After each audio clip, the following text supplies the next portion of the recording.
Thank you, Mr. Rachisusu, for that very kind introduction. I will ask my team to make sure that they send you a one paragraph in the future and do so with many other institutions. Commissioner Temingosi Bonakele, the leadership of the Competition Commission, guests, the media, ladies and gentlemen, good morning.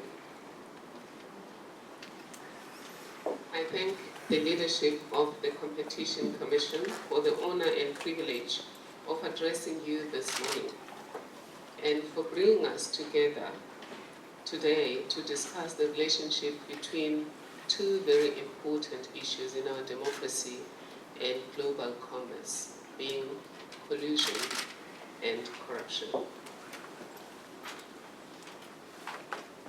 I thought I should start by commending the Competition Commission, firstly for this dialogue, but secondly for the excellent work the Commission is doing regarding the promotion of fair commerce and the fact that this work is pursued with rigor,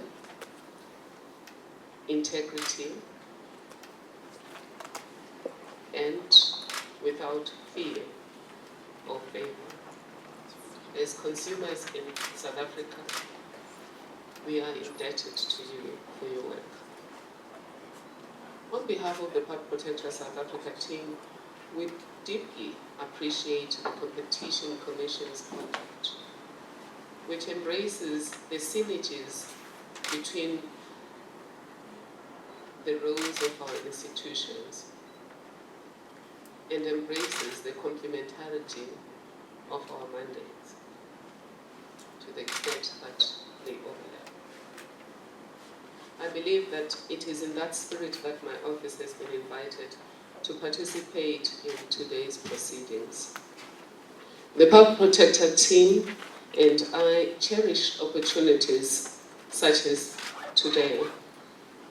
These platforms make it possible for us to extend our reach to stakeholders we would never have interacted with before. I see the majority of people here are young people, and it's very difficult to get young people to come together unless you bring mosquito and people like that. So we have a captive audience, and we thank you for that opportunity.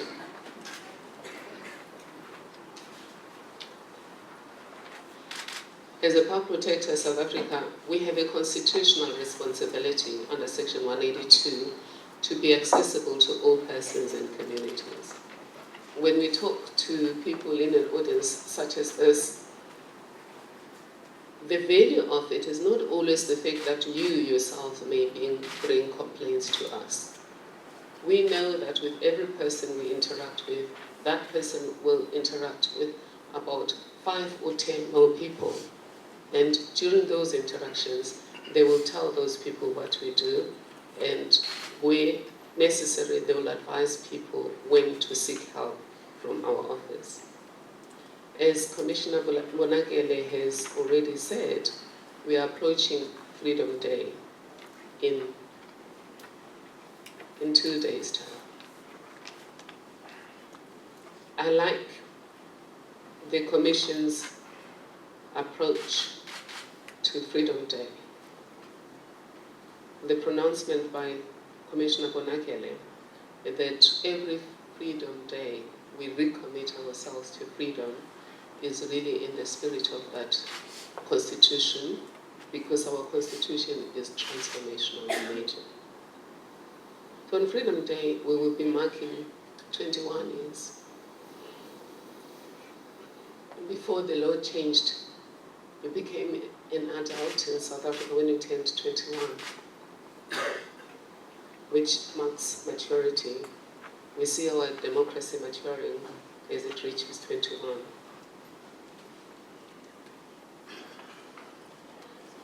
Part of that democracy was to create a society that is inclusive. From the very first day on April 27, 1994, when everyone voted, regardless of their race, we committed ourselves to a society marked by freedom from oppression for all. The lodestar of that freedom, of that democracy, is our prized constitution, which was initially adopted in 1993 as an interim constitution and then improved and adopted as a final constitution in 1996. This lodestar, or what you would call a North Star, defines the vision of society we want to become. And that society is an inclusive society that respects human dignity and where everyone's potential is freed and life improved. To enable societal transformation from the discriminatory and oppressive one we had, the Constitution sets up values to inform the new society. It defines the character of the state and stipulates fundamental human rights or basic entitlements of citizens and residents. While on the question of human rights, which are guaranteed in the Constitution, it is important to note that every person is entitled to human rights and freedom by virtue of being a human being, not because of good behavior or citizenship. In this regard, I'm encouraged by the action taken by our country's men and women to condemn the racist, xenophobic atrocities unleashed against foreign nationals and South Africans of foreign origin. It's important to note that these human beings are entitled to the rights enshrined in our Constitution, including life, human dignity, and equality, simply because they are human beings. They don't need to be citizens, they don't need to behave well. As South Africans, we know better about the oppression of human beings by fellow human beings. That is the burden of freedom. The burden of freedom is that you should use the space you now have to free others, to make sure that nobody else suffers the injustice that you yourself suffered. The core message, therefore, in our lodestar, the Constitution, is never again shall we allow the oppression and/or perpetration of atrocities against fellow human beings by others in our land. As Public Protector team, we applaud government for swift action, and we trust that the police and the rest of the criminal justice system will bring the perpetrators to book expeditiously. That includes the unresolved crimes committed since 2008. I now turn to the link between collusion and corruption.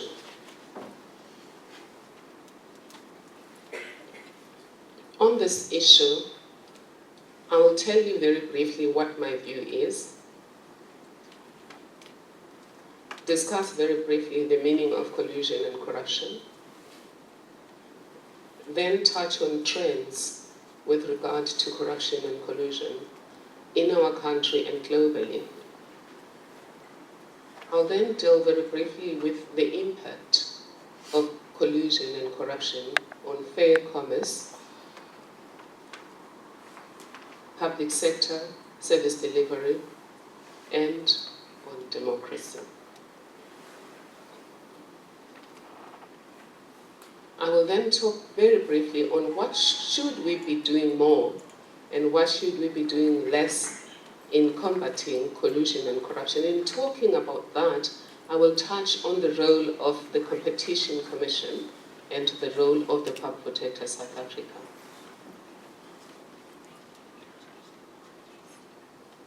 Let's start with the roles of the two institutions. The role of the Competition Commission has already been defined by the colleagues, particularly Commissioner Bonakele.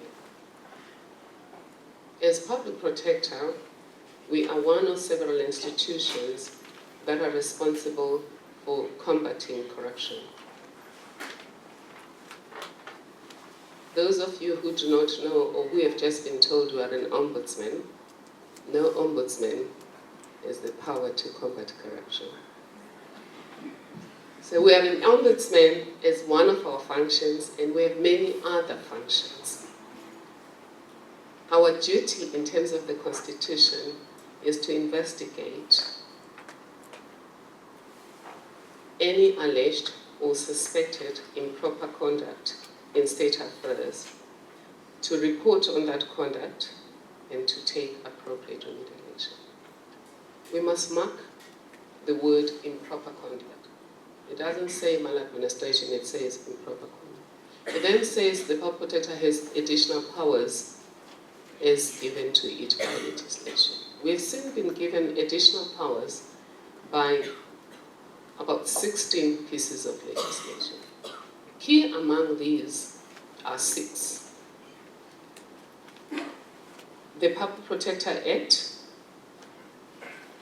which affirms the power to investigate, report on, and remedy improper conduct on state affairs.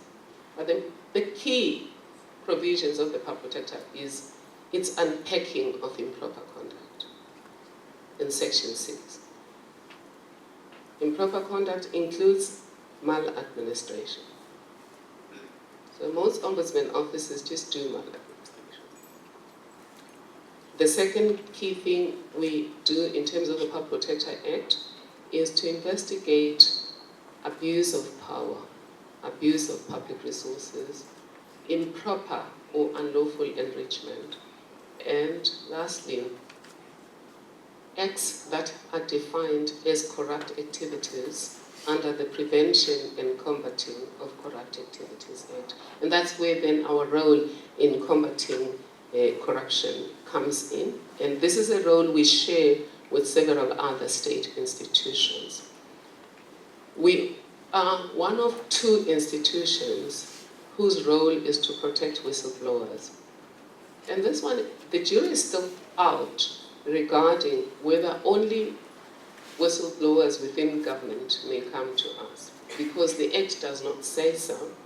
But it has always been assumed that because the Public Protector investigates conduct in state affairs, then it may not investigate if the whistleblower is from outside. But we've been just looking at that and saying, but the Constitution says the Public Protector has additional powers as given by legislation.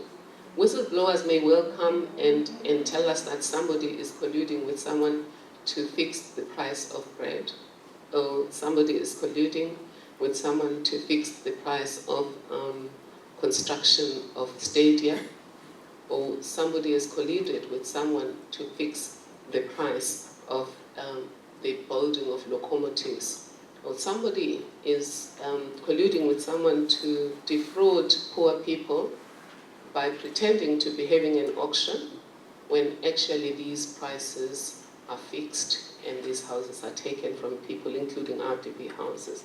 You'll see in the list I'm giving you examples of some of the things that have come to us. When we are approached in terms of the Protected Disclosures Act, the Act doesn't say we must investigate.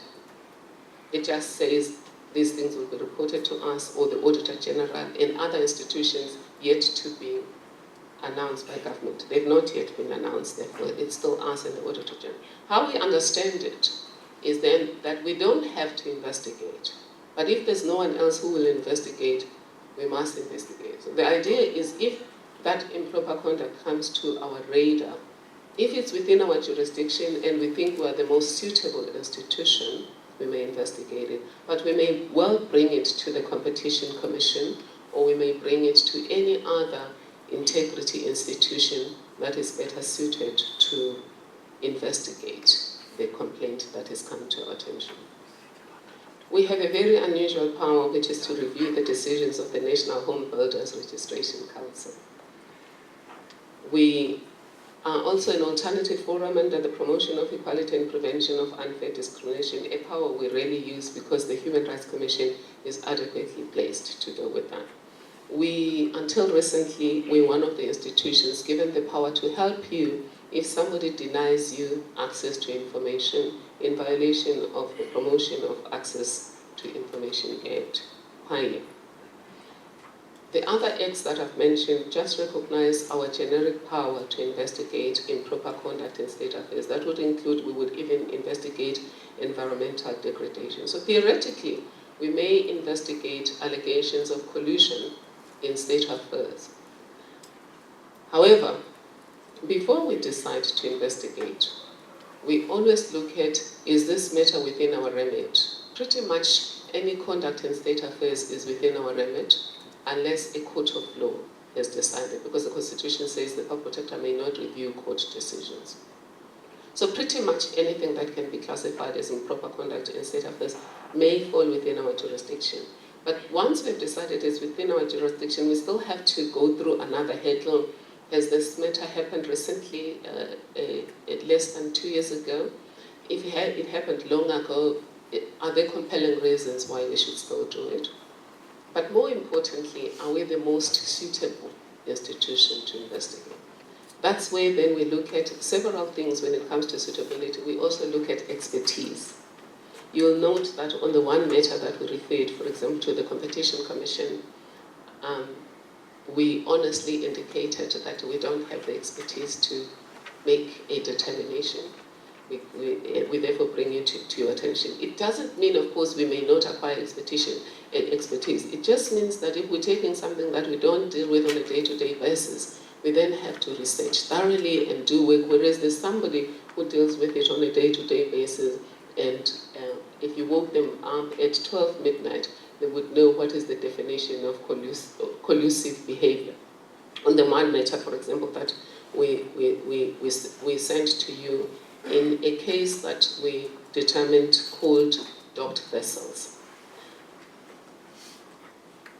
Now, before I go to the meaning of collusion and corruption, and then go to trends and how we work and how we hope to continue to work with the Competition Commission and others to combat collusion and corruption, I just wanted to give you my view straight on this matter.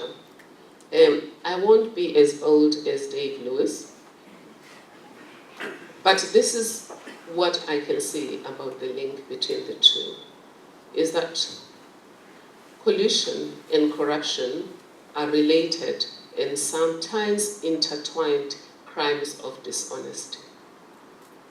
They're both crimes, and they both involve dishonesty. They undermine fair trade and commerce. They yield undeserved benefits for perpetrators at the expense of innocent parties, including third parties who may not be involved in the collusive deal. They create an uneven national and international trade environment because they taint or corrupt the trade environment globally. There are global bodies that have taken a stand against both collusion and corruption. Among these are the OECD Collective, Transparency International, the World Economic Forum, and more importantly, the UN Global Business Compact. The UN Global Business Compact is important for both the Public Protector team and yourselves because we interface with industry, with the private sector as well. The UN Global Business Compact is an initiative taken by the UN General Secretary 10 years ago to bring business to the party when it comes to combating corruption and related malpractices. It's business leaders themselves that take leadership, that define the wrongful practices, and then they try to use peer pressure and peer encouragement to encourage people to do the right thing. And one of the things that have emerged from the UN Global Business Compact is the possibility of exploring whitelisting and blacklisting. Because you will agree with me that when something does not bring to you any sense of shame or loss of face, it's often easy to dispense with it and you go on with your lives. In the field of ombudsman practice, for example, people would say, I would rather be found guilty of maladministration than sexual harassment. But do you know that you can define both maladministration and sexual harassment? You can define sexual harassment as maladministration. So there are many things that can be defined as maladministration, including corruption and collusion, because if you define them as maladministration. So these groupings are bringing a sense of understanding the gravity of these wrongs, that they are criminal in nature, and their impact transcends the immediate business environment within which these crimes are committed. They cheat the general public. Commissioner Bonakele spoke about some of the findings we have made. People stole from poor people by fixing the bread price. And me and you know that many poor families spend primarily on bread because it's more expensive to cook during the day. So for breakfast, lunch, most poor people depend on bread. But they had no shame. They stole from the poor. In 2010, we do know that Stadia, there was collusion which resulted in price fixing. The immediate impact is that the state was robbed in that the state paid far more than it should have paid for those stadia. But do you know that actually the people who got cheated are the general public? Because the inflation of the price of building material was never reversed after the findings were made and collusion was found to have taken place. So that's how the public will always be cheated, whether they are the immediate beneficiary or they're just members of the public. The corruption of the environment, the distortion of the structure of the economy impacts primarily on the general public and mostly on the poor. Corruption and collusion contribute to unstable economies, unstable democracies, and an unstable world.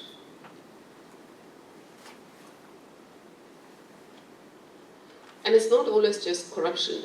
Collusion or corruption happens at the level of just trade.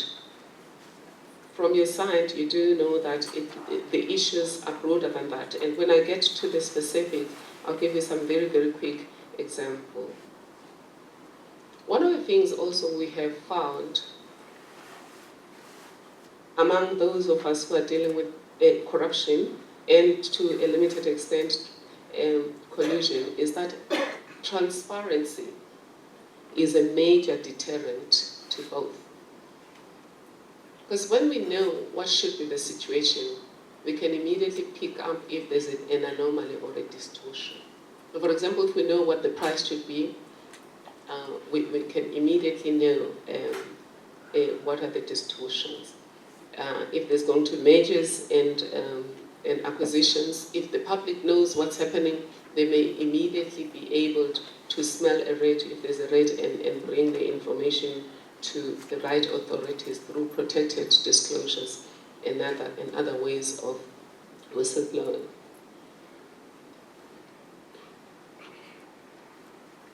My last but one observation about the link between corruption and collusion is that perceptions are critical in respect of both.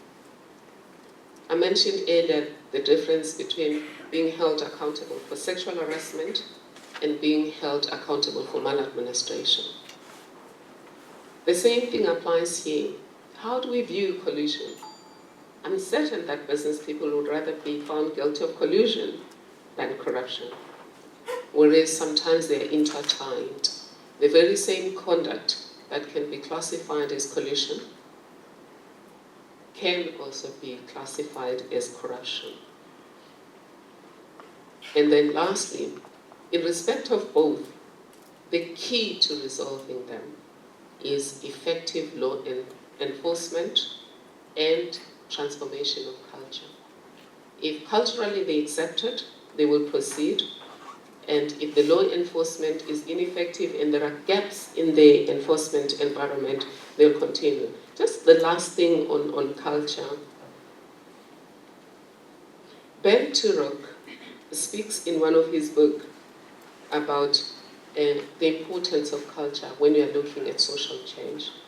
And he mentions a case where in a country they got people, they marketed toothpaste and they flooded the market with toothpaste. A particular company started selling toothpaste in an Asian environment.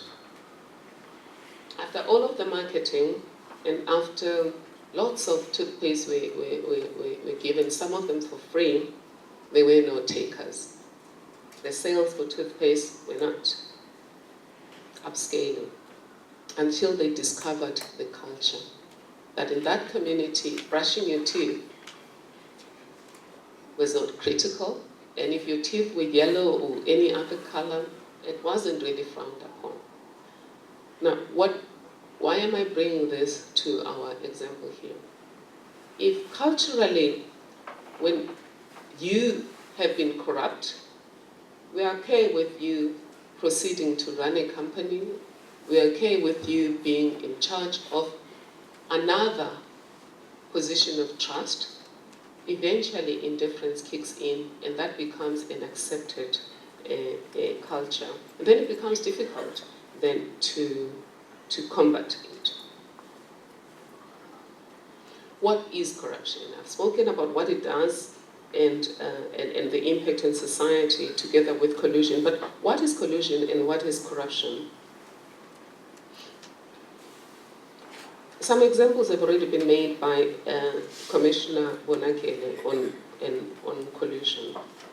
The ones that have been lodged as complaints with the Protector South Africa are the following, among others. An allegation of corruption in the acquisition of stadia in preparation for the 2010 World Cup. You'll know that there's already a finding of collusion on the side of the Competition Commission. That came to us, and when we realized that the Commission was doing something about it, we took a back seat, and we're in the process of looking at what are leftovers, and we know that there's more that the Commission is doing. We have an allegation primarily in one province, although it is across the province, that there's collusion in the auctioning of repossessed homes of poor people. The collusion, the allegation is that those homes are sold for next to nothing.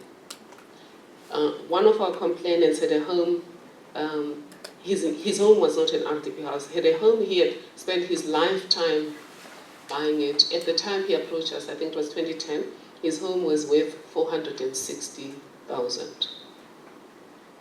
He allegedly owed one of the banks, or they insisted he owed one of the banks. At that time, he allegedly owed one of the banks about 2,000 rand, which that capital debt had then escalated with interest to about 10,000 rand.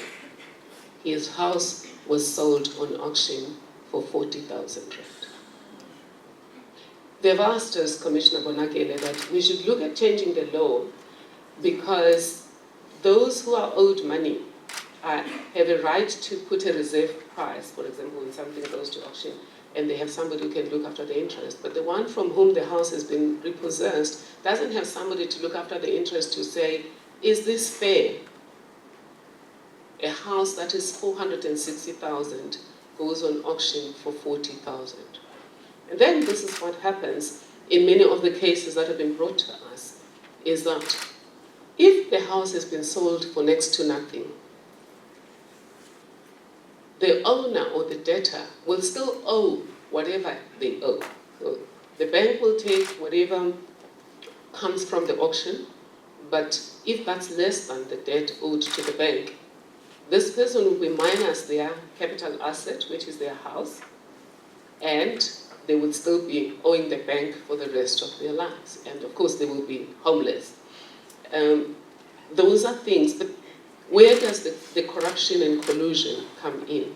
The allegation is that there's a syndicate within government, auctioneers, sheriffs, and other involved parties, and lawyers. In fact, one of the complainants is a lawyer himself, and lawyers that are speeding up the process of repossession, even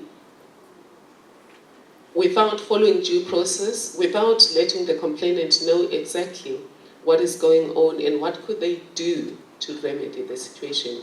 And then allegations that among themselves, if I'm a sheriff here, I would buy the house in Midrand, and my colleague in Midrand would buy the houses here, and therefore I don't seem to be in conflict of interest, but we help each other. And again, these are allegations. But when it comes to the prices for which these houses have been sold, that's a fact. We have verified that part. The part we're still verifying, is it true that there is corruption in the manner in which these things have happened? We also have received a lot of complaint about collusion in terms of tendering, where government or whoever has issued a tender, it could be a company, but of course we only deal with state affairs,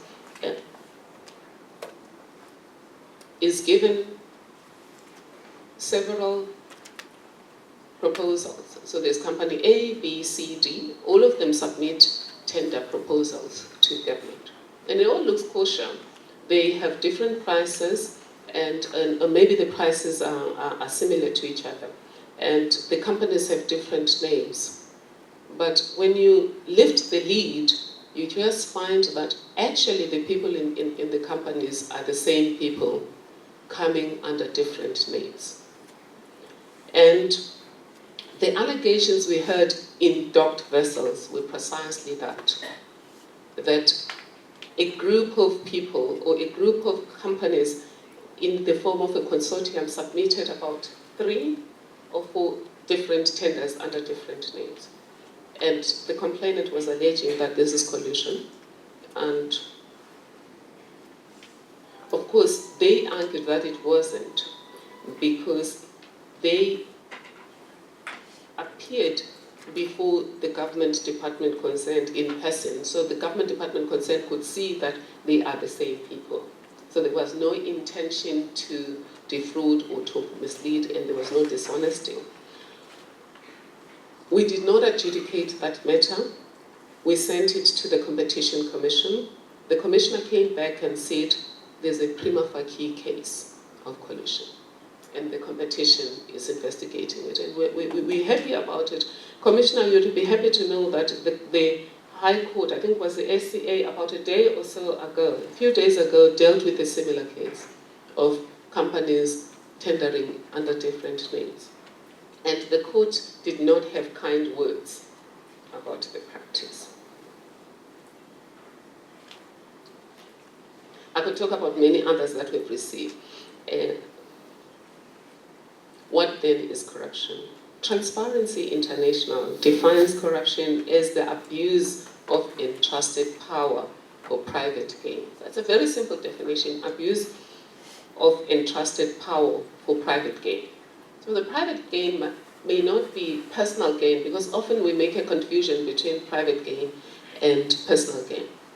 So corruption may be conducted by a company. Companies have been found guilty of bribery and other forms of corruption. If they did something for private, they abused entrusted power for private gain. It's important to understand that in respect of both corruption and collusion, people trust you. People trust that whatever you're doing in good faith.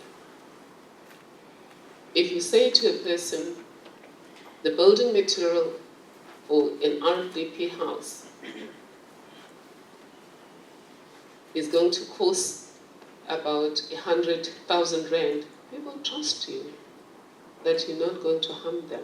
They place you in positions of trust, and that's why the law kicks in to make sure that this trust is not abused. Our anti-corruption statute in South Africa is the Prevention and Combating of Corrupt Activities Act. Its definition of corruption is a little bit more complex, but essentially it provides that corruption involves the influencing of a party by another to make a dishonest decision for gratification. So you corrupt if you influence somebody to distort a decision or to dishonestly make a decision for gratification. It could be you influencing somebody to pass legislation, you influencing somebody to pass a policy, or you influencing somebody to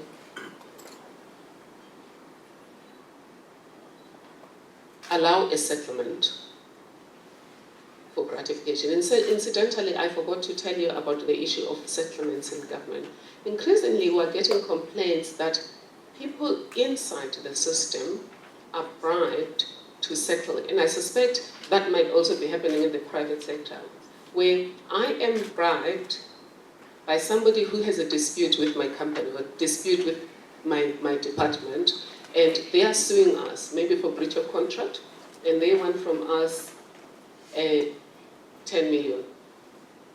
They tell me, if you turn a blind eye and you settle with us, 10% of that will be yours. Those are some of the allegations we're getting, not only in terms of tenders, but also an employment contract. I think the SABC matter yesterday, the court alluded to a case like that, where one of the witnesses that are discussed in the case claims that she had a dispute with the corporation involving sexual harassment, and she was claiming 2 million. She allegedly was asked, if you settle on this one, which is gratification for the one person, we will settle your 2 million. But it's an allegation, it has not been verified. But it's things like that, where gratification is used to influence dishonest decision making. In other words, the decision would not have been made in that manner, it then gets made. Regarding collusion, the Act does not provide a definition. That's why then you need the Competition Commission to unpack it. But from the dictionary, it says collusion is an improper secret agreement between two or more entities to defraud or deprive others of their property or rightful share, or to otherwise indulge in a forbidden, illegal, or illegitimate activity. As I indicated, basically the two of them are betrayal of trust, they are criminal in nature, and they involve dishonesty. Just to avoid going for too long, let me just now summarize then what are the key trends of corruption, where there are overlaps between corruption and collusion. Mostly in the area of tenders, that is where there would be an allegation that there is corruption. By colluding, generally you're not necessarily corrupt. By colluding, you are dishonest and you are dishonest and abusing trust. But if that collusion is for private gain, it can also be corruption. You influence somebody to make a decision that they wouldn't have made, and they make a dishonest one so that you may gain. So if I'm a company A, I approach company B, let us bid in a manner that we get the Department of Public Works to think that the pricing is the same. So you will get this tender, and then we'll bid on the next one. I will get the next tender, but let's agree. That is both collusion and corrupt, because you're influencing this person for personal gain. They will gain in that they will also benefit from this deal that inflates, but that also guarantees them the tender, because it does two things. When there's collusion, is that because whoever is receiving on the other hand will think this is all there is, they will stick with this, because they were testing the industry. So you've deprived them the opportunity to test the industry. So they'll give you a deal that you may not have deserved, but two, there will be the overpricing.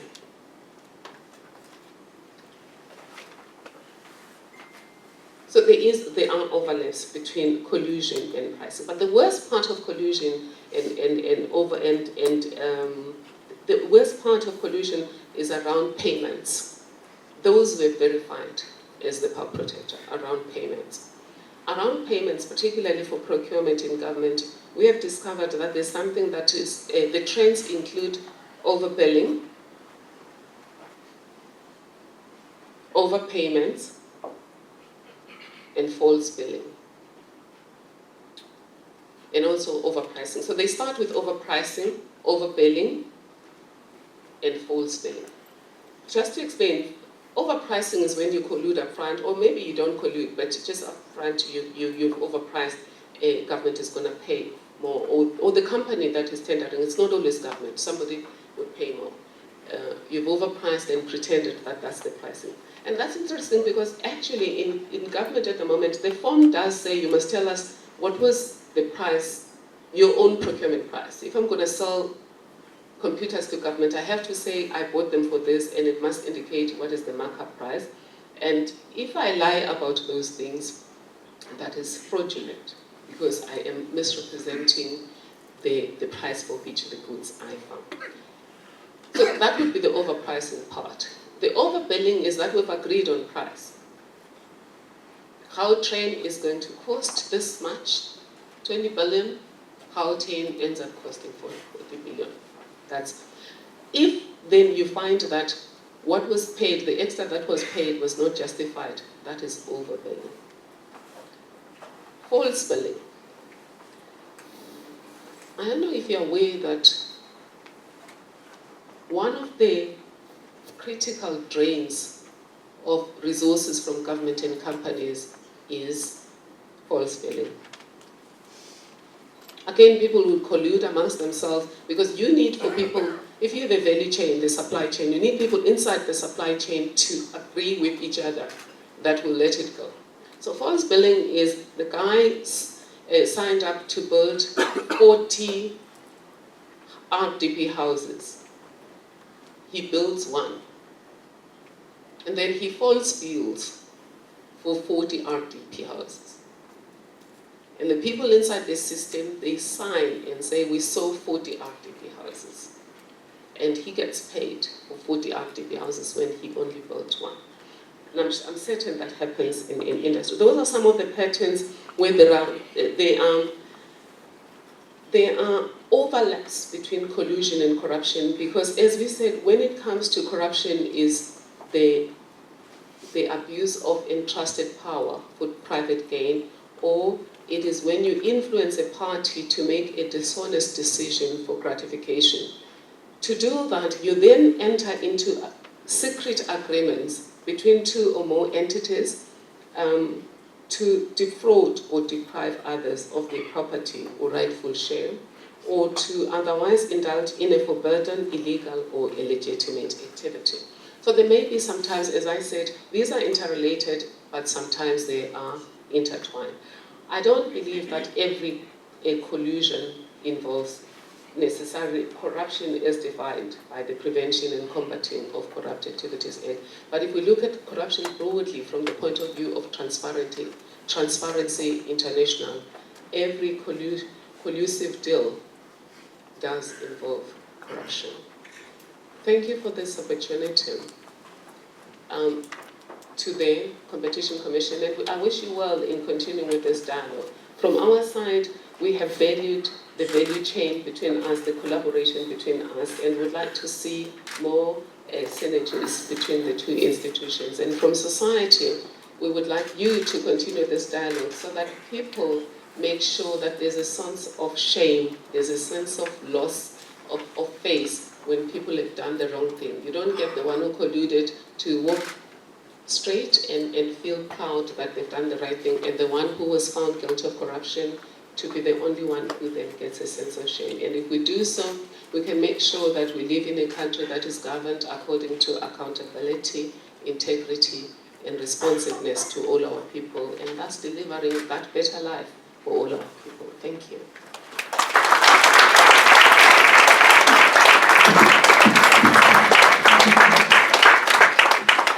Thank you very much, Public Protector. I think those were the very insightful comments.